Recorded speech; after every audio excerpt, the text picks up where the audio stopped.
noches, bienvenidos a Gente B, el primer programa del partido Generación para un Encuentro Nacional. A partir de hoy, y como todos los viernes, compartiremos con ustedes nuestro principal... A partir de este momento, LRA, Radio Imperial y LS 13453, Televisión Canal K, conjuntamente con todas las emisoras que integran la cadena de radio y televisión de Bizarrolandia, escucharemos a Su Majestad. La cadena nacional del desánimo y el temor tiene fecha de vencimiento.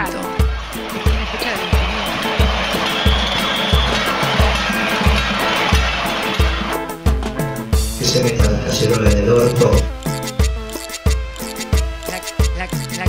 La cadena nacional del temor. Yo nerviosa, no me voy a poner.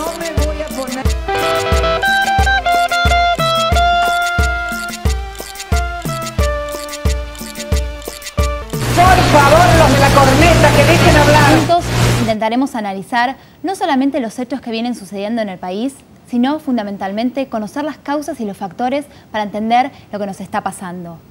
Lejos de ser un programa de pensamiento único, Gente B hoy asume el desafío de transformarse en un ámbito que refleje otra mirada sobre las políticas que nos afectan y comprometen a todos. En el programa de hoy vamos a analizar el fenómeno social detrás de la protesta y el descontento que vemos en algunos ciudadanos con el gobierno y sus políticas, la invasión que sienten los ciudadanos en su vida y si esta manifestación es un hecho aislado o es un proceso social.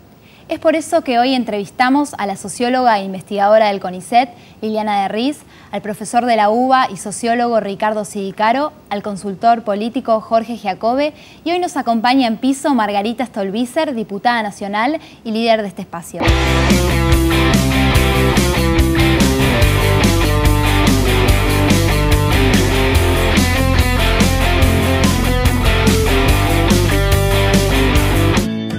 Créditos hipotecarios Ciudad Social del Banco Ciudad, para que puedas tener tu casa con un ingreso menor al que te piden los demás bancos. Llama al 0822 20400. Banco Ciudad, te quiere ver crecer. UCES, la excelencia, un compromiso. www.uces.edu.ar.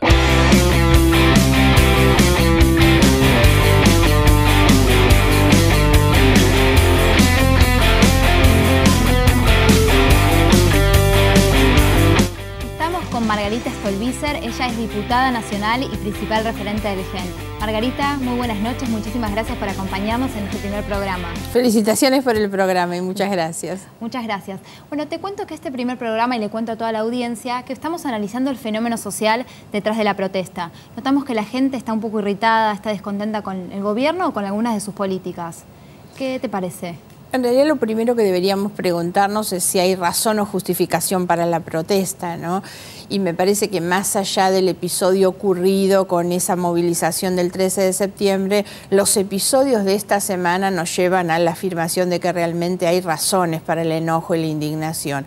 Sin ir más lejos, lo que ha hecho el gobierno esta semana frente a la protesta y, si se quiere, al amotinamiento de la prefectura y la gendarmería en un reclamo claramente laboral por un error del gobierno en una mala liquidación de sus salarios que casi puso en riesgo su derecho alimentario en algunos casos.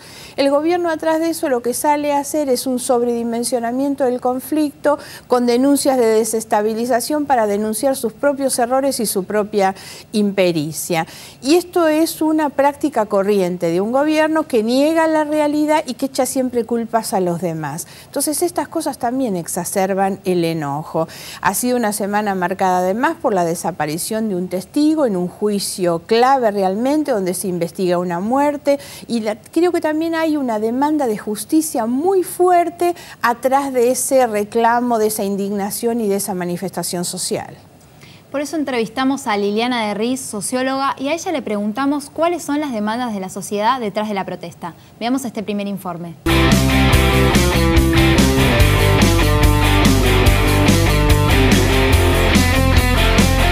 Yo creo que esta sociedad quiere una política más gradual, menos de shock, más previsible, que por lo tanto tenga liderazgos moderados y moderadores que hagan las reformas que este país necesita. porque desde la crisis del 2001 tuvimos mucho para reparar. Pero ahora no solo es tiempo de reparación, es tiempo de cambios. Este país se debe reformas importantes de infraestructura, de capacidad energética, de productividad industrial, que nos dé un perfil industrial diversificado, porque si no vamos a caer en que mientras China esté comprándonos con un mercado enorme o Brasil recupere energías, a la Argentina le va bien porque el viento favorable viene de afuera. Pero no nos va bien si no hacemos cambios que este país necesita y viene postergando.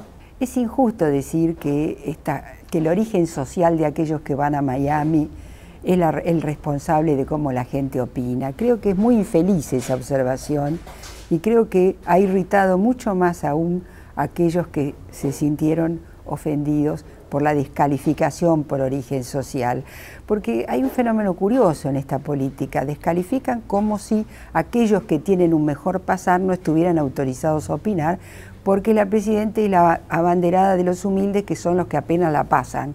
Entonces la presidenta se puede dar el lujo de decir en Harvard: vos que viniste aquí con dólares, ¿de qué hablás? No se trata de eso, porque los primeros que son no austeros, ostentosos y que viven en la riqueza son los funcionarios públicos que nos dirigen y constituyen el importante staff de esta presidenta, incluida ella.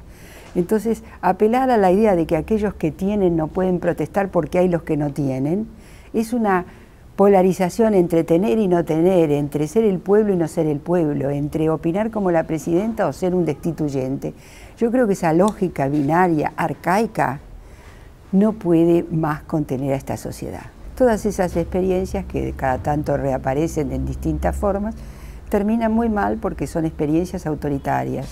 Y finalmente un país como el nuestro, que tiene 30 años de democracia ininterrumpida y que las crisis se han resuelto sin militares, es un país que tiene demandas, exigencias y que no puede ser rápidamente atropellado con la idea de que la democracia es lo que el que gana en las urnas hace.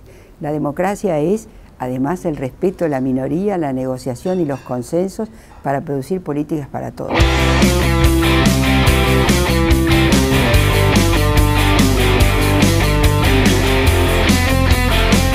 Vamos a Liliana de Riz. Margarita, ¿qué opinión te merece lo que acabas de escuchar?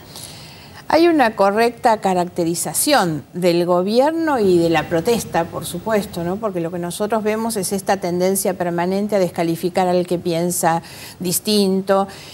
Hay además una sobreutilización muchas veces del dolor propio, de la muerte. Recordemos lo que fue el discurso de la presidenta frente a las víctimas de la tragedia de Once, hablando ella de la muerte de su marido como si eso pudiera ser siquiera asimilable al padre o a la madre que perdieron un hijo en la tragedia, ¿no? Entonces hay siempre como una necesidad de ponerse por sobre el resto. Y la otra definición que me pareció importante de Liliana de Riz, cuando habla de quiénes son los que protestan, hoy hay un estado de conflicto social que se expresa en sectores medios que salen con las cacerolas, pero que también hay un conflicto social muy fuerte por abajo, que son aquellos a los que le han quitado los alimentos de los comedores comunitarios, la gente que hoy está marchando muchas veces por abajo. Va a haber en los próximos días también movilizaciones importantes de sectores sindicales que lo que están expresando es un grado de descomposición por abajo también de los sectores más pobres. Y me parece que hoy es importante incluir todo esto en el análisis de una protesta que no es protesta de gente de bien. La negación de la realidad es lo que lleva al gobierno a demostrar su incapacidad para resolver los problemas. También entrevistamos al sociólogo Ricardo Sidicaro y a él le preguntamos cuáles son las causas que llevan a la gente a movilizarse.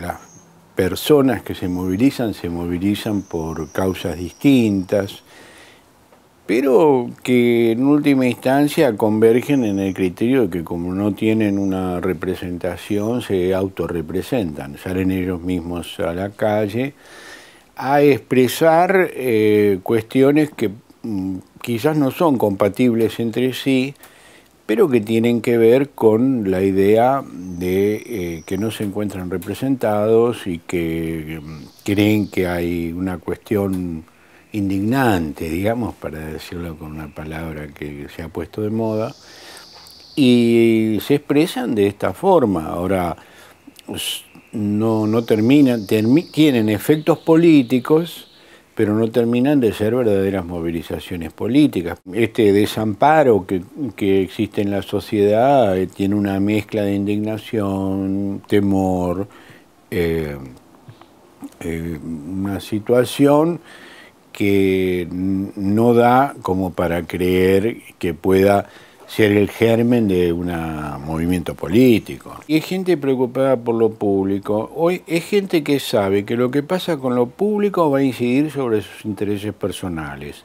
Entonces no tiene un programa político, no tiene una propuesta, no tiene una afinidad con partidos, pero sabe que efectivamente en las condiciones de lo que va de cómo se va a desarrollar la esfera gubernamental, algo les va a pasar. De esta movilización se dijo no la llamó nadie.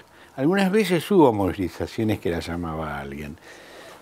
Los partidos en el mundo entero, decíamos antes, están en crisis casi en todos lados por la misma razón. No, es muy difícil que las personas que hoy tienen intereses múltiples sean representadas. Una persona tiene a la mañana intereses morales en contra de la corrupción, a la tarde es un farmacéutico que no quiere pagar impuestos y a la noche, dejémoslo.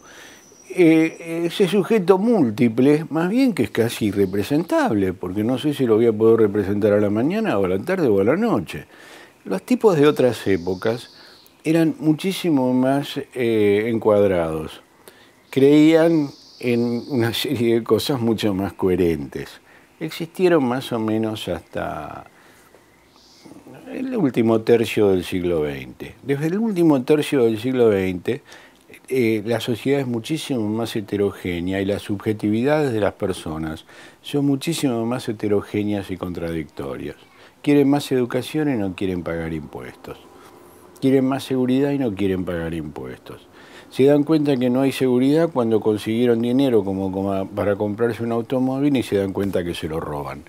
Bueno, son propietarios de automóviles, evasores impositivos, reclamadores de seguridad. Para los partidos es muy difícil representarlos.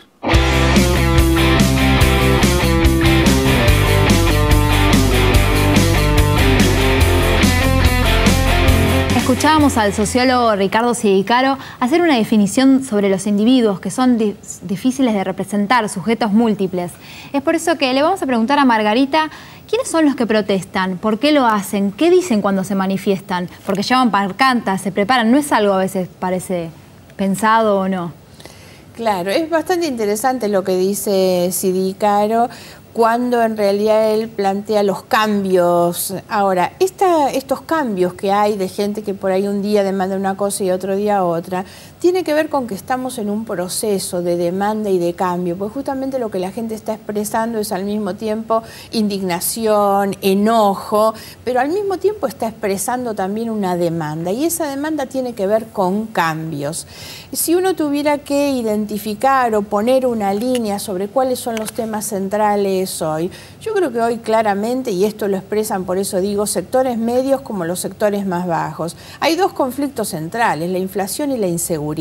La gente expresa esto, el aumento de los precios le enoja, que no le alcance su sueldo le enoja, la verdad, el riesgo permanente de la vida, de la seguridad, de los bienes, de la familia, todo esto es lo que enoja a la gente, pero por sobre todas las cosas porque frente a estos dos conflictos hay un gobierno que no los tiene en su agenda, hay un gobierno que la verdad ignora el tema de la inflación o miente el tema de la inflación, ignora el tema de la seguridad, la miente, lo esconde, y después lo que vemos como segunda respuesta a la mentira o a la indiferencia frente a dos temas tan centrales es obviamente la descalificación, la denuncia, esta cosa de que los que hablan de estos temas desestabilizan, ¿no? Entonces siempre echando culpas hacia otro lado.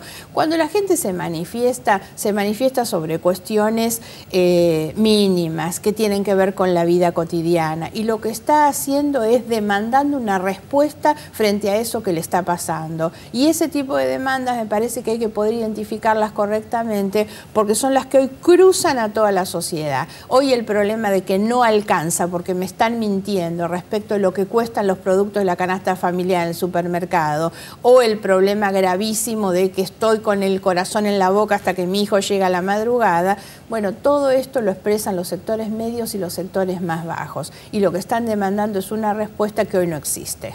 Además, la descalificación siempre irrita más. Si hubiera diálogo, sería más fácil para los ciudadanos comprender si tuviera la presidenta otra actitud.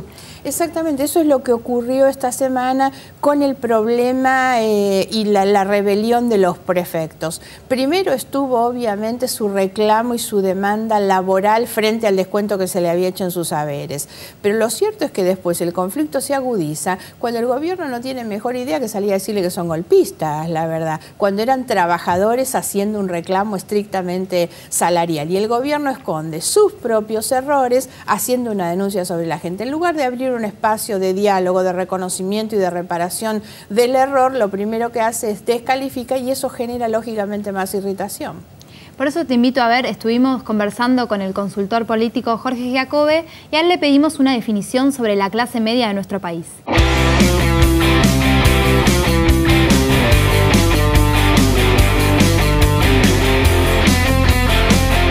La clase media es el 70% de la Argentina, la clase media cultural. La clase media cultural es toda aquella que ha participado de la Argentina todavía integrada. En el año 72 la clase media argentina era el 75% de la población, índice de escolaridad 98%.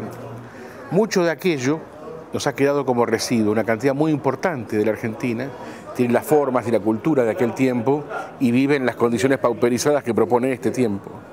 Digo yo que camina a la calle con la ropita de la clase media y que llega a fin de mes, como dicen los españoles. Me sobra mucho mes cuando se me acaba el salario, dicen los españoles. Hay todavía una reserva cultural muy importante en la Argentina que indica que mucha gente analiza, como cuando vivíamos en una sociedad integrada. Eso es lo que estuvo presente en la calle. Ahora, la clase media económica es el 36% de la población. Es la mitad de ese 70%. Tenemos un porcentaje importante de la sociedad argentina en estado de naturaleza. En el estado de naturaleza es el estado selvático, el cocodrilo se come al venado y está muy bien. Nosotros tenemos un porcentaje de la sociedad que sale todos los días de cacería como un cocodrilo a comerse un venado. Esa gente, lamentablemente, la hemos perdido para el proceso de comprensión del fenómeno social. La tenemos sobreviviendo. Un sobreviviente lo único que no puede hacer es mirar para los costados. Solo se preocupa por sobrevivir.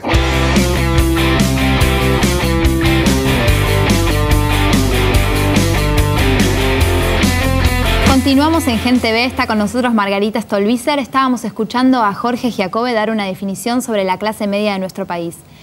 Margarita, ¿pensás que estas manifestaciones son hechos aislados o forman parte de un proceso social que se viene dando en el país? Sí, sin duda esto último. No hay hechos aislados, ni siquiera cuando la gente se expresa con reivindicaciones o demandas distintas. Y eso tiene que ver justamente con que estamos en un tiempo de cambios. Lo importante es hacerse cargo de cuáles son esos cambios que la sociedad necesita, con qué seriedad lo vamos a hacer. Es muy importante entender la movilización o la participación popular como un hecho positivo, la verdad. Cuando uno siente que la gente no baja los brazos, cuando en realidad salen a la calle, deciden poner la cara para manifestarse, me parece que todo esto es muy valioso. Las marchas, las manifestaciones son una decisión de salir adelante. Además, no hay que olvidarse que en definitiva la posibilidad del cambio es la que tiene cada ciudadano o cada ciudadana con su voto. A mí me pasa a veces en la calle que la gente me dice, ¿qué hacen? ¿Qué hacen ustedes? No, ¿qué hacemos juntos? Porque en realidad nosotros nos votan algunos. El que puede producir ese cambio va a ser sin ninguna duda en la próxima elección el ciudadano cuando elija. ¿Qué es lo que te dice la gente en la calle cuando te pregunta? ¿Notás un descontento? Muchísimo, ¿no? Hoy hay realmente mucha bronca, mucha indignación, pero por eso es que creo que también lo que nosotros tenemos es que saber escuchar en este momento, saber entender esto como un proceso de cambio e intentar conducir ese proceso. Creo que sería un error dar la espalda a lo que está ocurriendo, minimizar lo que está ocurriendo o parcializar y decir, no, esto reclaman esto. No, hay sin ninguna duda hoy un movimiento y un proceso social en marcha. Yo tengo además la visión siempre optimista de que esto termina positivamente, porque creo que cuando esto se va gestando, evidentemente esto termina resolviéndose con un cambio que es lo que la Argentina necesita. Te invito a que escuchemos algunas declaraciones para finalizar de Liliana de Riz.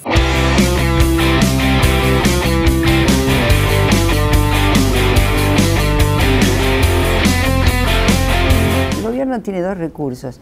Uno es el silencio, que en general cuando hay grandes conmociones no hay voces. Cuando hay tragedias como el 11 no se escucha la voz de la presidenta. O bien cuando sale un coro de funcionarios a descalificar las acciones que son acciones de crítica. La descalificación de la crítica, la descalificación de los que piensan diferente es la marca en la que el gobierno hace oír su voz. Y como no da posibilidad de diálogo con la oposición, no da posibilidad de diálogo cuando la presidenta hace monólogos, la presidenta habla con todos, pero en realidad no habla con nadie. Habla sola, los demás la escuchan. Este es un problema que ella no entendió, me parece, porque estuvo en Harvard y dijo que esos chicos de la escuela de gobierno le tenían que haber preguntado algo más importante. Para analizar una presidencia, la idea de si da o no da conferencias de prensa es muy sintomática y muy importante, porque eso permite contestar, responder, dar cuentas, aclarar. Finalmente los servidores públicos, presidente y demás funcionarios, están para servir al público y por lo tanto para ser transparente en su gestión y dar cuenta con responsabilidad de sus actos. Otros países, Brasil, el propio Uruguay, que es una coalición, la fuerza que gobierna, tienen capacidad de negociación de las diferencias. Aquí eso cuesta mucho. Pero para hacerte sintética, las fuerzas que tienen afinidades tienen que encontrar mínimos comunes denominadores para armar un programa compartido. Por ejemplo, ir a una interna, como fue la concertación en Chile, y dirimir quién va a ser el candidato presidencial de esa coalición. Los personalismos deben ser acallados y la generosidad para las coaliciones es algo fundamental. Por lo tanto, debe primar la idea de que nos reunimos y podemos aunar un programa compartido. Esa es la propuesta que hacemos, esa es la propuesta que compartimos y por lo tanto todos estamos dispuestos a seguir en esa línea. Si esto no ocurre, las coaliciones electorales terminan fracasando.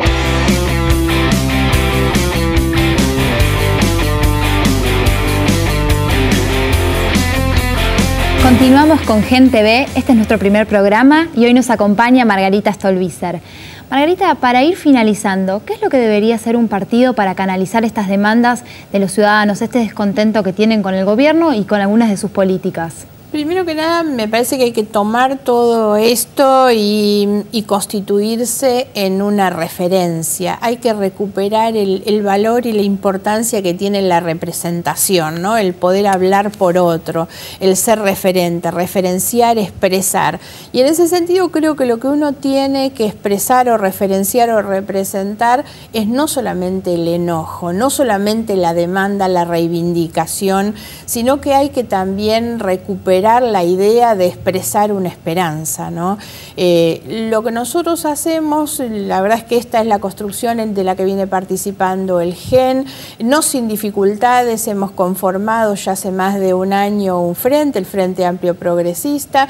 El Frente Amplio se ha constituido en la última elección como la segunda fuerza política, pero por sobre todas las cosas lo que hacemos es todos los días renovar a veces el esfuerzo de construir una fuerza política desde nuestras diversidades, unidades, pero cuya unidad es un programa de gobierno, cuya unidad tiene que ver con una cuestión de principios y de valores justamente que se identifican con las cuestiones que la sociedad está poniendo sobre la mesa. Cuando la gente reclama frente a la inflación, frente a la inseguridad, hay hoy una opción política y una opción electoral que es la que nosotros constituimos, porque lo que debe hacer un partido político es eso, es ofrecerle a la ciudadanía la herramienta para encontrar dónde canalizar justamente sus demandas y sus esperanzas también. Eso es en lo que nosotros trabajamos. Esa respuesta tiene que ser una respuesta seria, sostenida, fundada, creíble.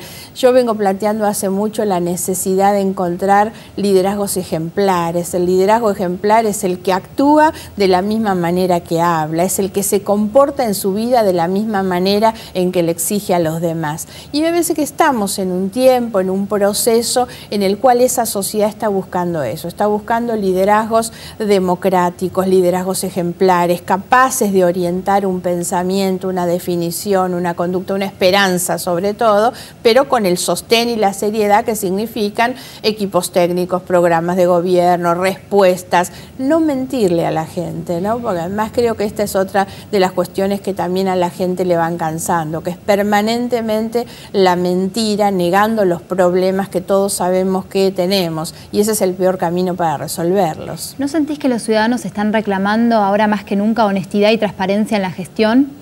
Sí, sin ninguna duda esto ha vuelto a ser un valor sobre la mesa y es muy importante que así sea, pero creo que también hay que poner algunas otras cosas sobre la mesa. No se trata solamente de la honestidad, de la transparencia, la rendición de cuentas. Todos los funcionarios públicos estamos obligados a rendir cuentas, no solo cuentas en términos de que se vea cuáles son nuestros números. Es necesario rendir cuentas de nuestros comportamientos, de nuestras gestiones, de qué manera cada uno de nosotros cumple con la labor que se nos ha asignado, realmente respondiendo al mandato que la gente deposita en cada uno de nosotros cuando nos elige. Eso también es transparencia, es poder demostrar que en realidad todo aquello que uno compromete en una campaña electoral, uno después lo ejecuta, con las limitaciones que tiene ser un partido político hoy que representa solamente a un espacio minoritario, pero me parece que lo importante es construir esa herramienta de cambio, respondiendo a este proceso social que, como decía antes, lo que busca es producir un cambio, pues nosotros tenemos que ofrecerle a la gente la herramienta para alcanzarlo, pero siempre sabiendo que no vamos nosotros a reemplazar la participación social, sino que en tal caso lo que vamos a hacer es ayudar a encauzarla. Pero es cada persona con su voto, con su participación, con su decisión la que puede estar realmente llevándonos a cambiar un poco el destino que queremos para no solamente en términos individuales, cuál es la sociedad en la que uno quiere vivir dentro de 20 años. Y siempre la sociedad que queremos dentro de 20 años nos compromete a empezar a cambiar cosas en nuestro presente. Es así. Muchísimas gracias, Margarita. Ya casi estamos llegando al final de nuestro programa. Para comunicarse con nosotros nos pueden escribir dudas, sugerencias, consultas, todas serán muy bienvenidas. Lo pueden hacer a gentv@partidogen.org, nuestro Facebook, nuestro Twitter. Los esperamos el próximo viernes aquí por Metro a las 20 horas. Gracias, Margarita. Gracias a ustedes. Nos vemos el próximo viernes. Chau. Muchas gracias.